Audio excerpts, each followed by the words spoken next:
संपूर्ण महाराष्ट्रात लोकप्रिय झालेले आमचे @कागल लाईव्ह या चॅनेलला लाईक करा व बेल दाबून सबस्क्राईब करा. कागल पंचतारांकित औद्योगिक वसाहतीमध्ये कामगाराचा खून. रस्त्यावर उभाल्याचे कारणावरून धक्काबुक्की करून तारेच्या कंपाऊंडवर ढकलून दिले. लोखंडी पाईप डोक्यात मारली. त्यात उत्तर प्रदेशातील MIDC कामगाराचा मृत्यू झाला. कागल पंचतारांकित औद्योगिक वसाहत येथील स्क्वेअर इंजिनियर्स या कंपनीच्या समोर बुधवार तारीख 4 रोजी रात्री 12:15 वाजण्याच्या सुमारास ही घटना घडली. उमेश कुमार बरसाती कुमार वय वर्ष 30 राहणार नेवरिया, उत्तर प्रदेश, सध्या राहणार कागल MIDC असे मृत तरुणाचे नाव आहे.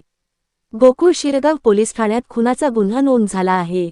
नीलमणी विनोद कुशवाह वय वर्षे 24 राहणार नेवरिया उत्तर प्रदेश व अजय राजेंद्र कुशवाह वय 25 राहणार उत्तर प्रदेश, सध्या राहणार कागल MIDC या दोघांना पोलिसांनी अटक केली आहे. पोलिसातून मिळालेल्या माहितीनुसार फिर्यादी सत्यम कुमार हा जगन्नाथ मंदिराजवळ तळंदगे, तालुका हातकणंगले येथे राहतो. तो कंपनीतील काम आटोपून तळंदगे येथे जाणार होता. रात्रीची वेळ असल्याने मृत उमेश कुमार यास फोनवरून मोटरसायकलवरून सोडण्याची विनंती केली व त्याला घेण्यासाठी कंपनीजवळ आला. कंपनीजवळ थांबलेल्या सत्यम कुमार यास येथील वॉचमनने रात्रीच्या वेळी इथं का थांबला आहात असे विचारले. वॉचमन काय सांगतोय हे तुला कळत नाही का, असे जोरजोराने बोलला. सुरक्षा रक्षकाबरोबर वाद का घालतोस म्हणून तारेच्या कंपाऊंडवर ढकलून दिले. सत्यम कुमार व मित्रांच्या वाद सुरू झाला. उमेश मनसाराम कुमार व उमेश कुमार बरसाली कुमार तेथे आले. भांडण सोडण्यात गेले त्यावेळी आरोपी नीलमणी विनोद कुशवाह व अजय रामचंद्र कुशवाह या दोघांनी मिळून उमेश कुमार यास शिवीगाळ केली, तारेच्या कंपाऊंडवर ढकलून दिले.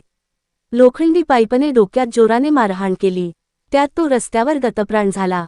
रस्त्यावर रक्ताच्या थारोळ्यात पडला. घटनास्थळात करवीर पोलीस अधिकारी सुजित कुमार क्षीरसागर, शाहूवाडी विभागाचे पोलीस अधिकारी आप्पासाहेब पवार, गोकुळ शिरगावच्या सहाय्यक पोलीस निरीक्षक मगदूम, खोपरीचे पोलीस निरीक्षक लिंगप्पा चोखंडे यांनी भेट देऊन पाहणी केली.